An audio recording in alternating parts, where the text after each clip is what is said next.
Legacy. There's power in your name. Power in your name. McDonald's is a last name. Abercrombie and Fitch, last names. Armani is a last name. Baskin Robbins is a last name. Chrysler is a last name. Fisher Price, Gucci, Hennessy, Harley Davidson, Hilton, Honda, Kohl's, Kraft Foods, Lowe's Movie Theater, Marriott is a last name. Maybach is a last name. Nordstrom is a last name. Pillsbury is a last name. Porsche is a last name. Procter & Gamble, 2 last names. Rolls Royce, Charles Rolls, Henry Royce, last names. Turner Broadcast System, Ted Turner, last name. Versace, last name. Wells Fargo, Henry Wells, William Fargo, last name. Walgreens, last name. Wrigley's, last name. Welch's Grape Juice, last name. Here you are, you think you're buying a product. You are not buying a product, you're buying a name. You think you're wearing a product. Hey, look at this product. No, you're saying, look at this family. And what you don't know is while you're making every family rich, you're making yourself broke.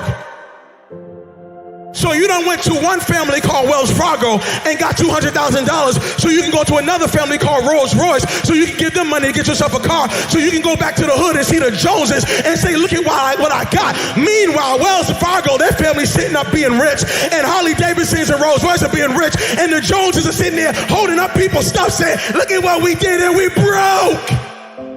What if I told you that your blessing is attached to your name? That part of the reason why you're not wealthy yet is because you keep trying to make Yolanda wealthy. You keep trying to make Tasha wealthy. What if you made Johnson's wealthy? What if you started thinking about your kids? What if you started thinking about your legacy? What if God started dropping Canaan and opening up windows of heaven? Because now you're not just thinking about you, you're thinking kingdom. There are some people who are attached to you who say, Mama, can you do something with this name? There's some people who are saying, Dad, can you do something with this name? Maybe God gave you the name to change and reverse some of the stuff that the name meant one day. I wish there was somebody in this room that said my name might mean one thing right now, but I promise after today, this name's getting ready to change. I promise after today, everybody's gonna want my last name. I'm here to let you know you are a curse breaker. You're thinking kingdom. You are not just getting married, you're breaking a curse. You are not just graduating from college, you're breaking a curse. You are not just getting out of high school, you're breaking a curse. You are not just saved, you're breaking a curse. And everybody around you is about to be blessed because of what God's getting ready to do in your life.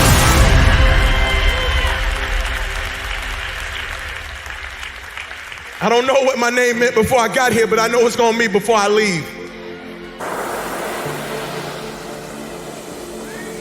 You got a legacy. Power in your name. A legacy is something that is passed down. It is your mark. It is your footprint in the earth. It is your contribution to the world. Your legacy is something that is passed down. It is your mark. It is your footprint in the earth. It is your contribution to the world. I don't care about legacy. I'm single. I don't care about legacy. I don't have no kids. I don't care about legacy. My family never cared about me. I don't care about them. My life is my own. Why do I need to even think about legacy? Well, here's the thing I have to say to you. The thing you need to know is this. You are leaving a legacy whether you want to or not. Everybody in this room is going to leave a legacy. The question is, are you going to be intentional about the legacy you're leaving? Are you actually going to be intentional, or are you just going to let anything be passed down, anything be given to others on your behalf? Don't let it be so. It's like this past weekend, I went out to go preach. And when I went to go preach, I went into a city and I rented a car. When I went to the rental car, they said, go downstairs in the garage. You can grab any car. When I went down there were only 2 cars. There was one car that looked like it wouldn't make it past Monday.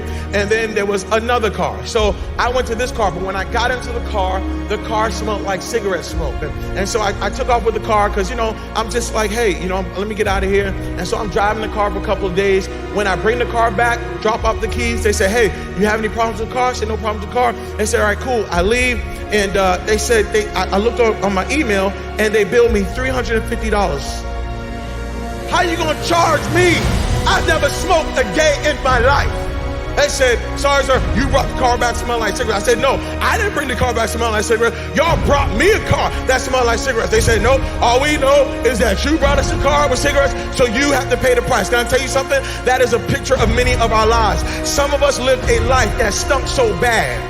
And many of you are paying a price for a life that you didn't live, but somebody lived before you, and they handed you down a name or a life that stunk so bad that now you got to pay forever for it. And I'm here to let you know, stop giving people this dirty, nasty, stinky life. Why don't you build a legacy so when somebody gets into the car of your life, they want to say thank you instead of, I can't believe what you did to me. Everybody here has struggled with an addiction that's not yours. It was an addiction that your family didn't deal with. It was an addiction that your father just overlooked. And so it got passed down to you. And now you're struggling with this addiction. But truthfully, if you track the addiction, your father had it, and your grandfather had it, and your great-grandmother had it, and your whole family had it. And because they didn't deal with it, because they weren't thinking legacy, now you're driving in a car that you got to pay for. And God is saying, the buck stops here, that this is it. I put you in the earth because you're about to stop some stuff. I know people who went to go buy a house, and when they went to go buy a house, they saw their credit report, and the credit score was so jacked up, and when they saw the report, they realized that mama had gave out their social security number to the whole family. And everybody done rented stuff and didn't pay back, and everybody had electric bills and cell phones that don't even exist no more. Why? Because somebody didn't care about legacy, and they handed you a bill, and now you can't walk in Canaan, not because of your issues, but because of some issues that were passed down. God forbid you are sitting in this place saying, I don't care about legacy. You need to care about it, because somebody's got to live in the life you have. You are passing something down whether you want to or not.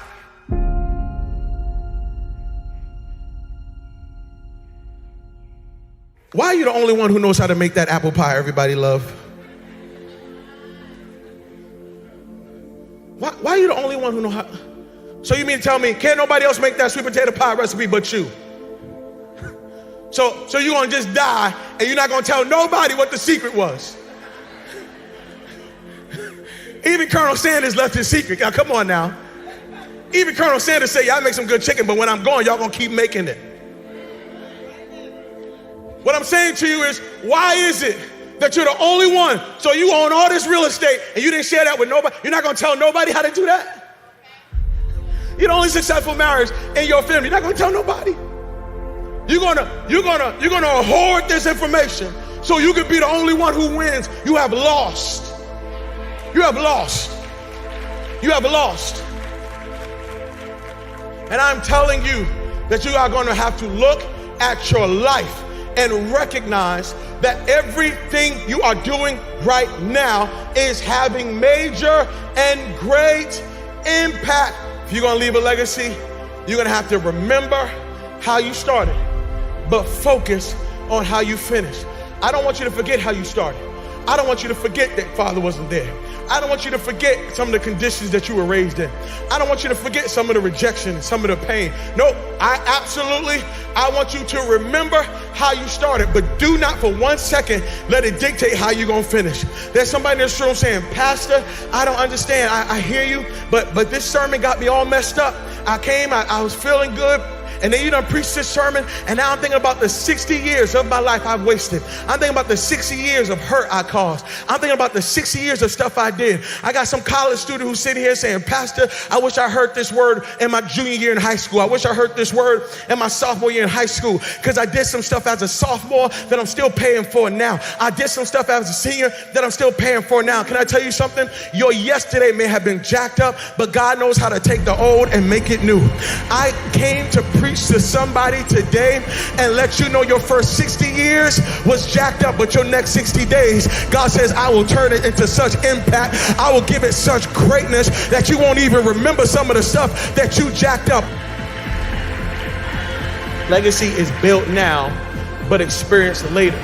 If you are going to leave a legacy, you got to start building now. I'm talking to college students, okay? Don't wait. Oh, when I graduate in 4 years, I'm just going to live it out. And then when I graduate, I'm gonna be free. I'm gonna get serious about my life. Can I tell you something? I know 40-year-olds who are living under the consequence of things they did from 18 to 22. And they thought that when they left school, that they left the issue, not realizing that the issue followed them all the way into their adulthood. I'm telling you that right now you are a builder. Right now, you have to start building your life. Now, you got to start building credit. Now, you got to start building your finances. Now, you got to think like a farmer. A farmer thinks sowing. I'm sowing seeds, realizing that I'm not going to reap this until later. Your last name is bigger than your first name. I don't care how you got your name, but you need to be living for your last name. Your first name is about you, but your last name is about us.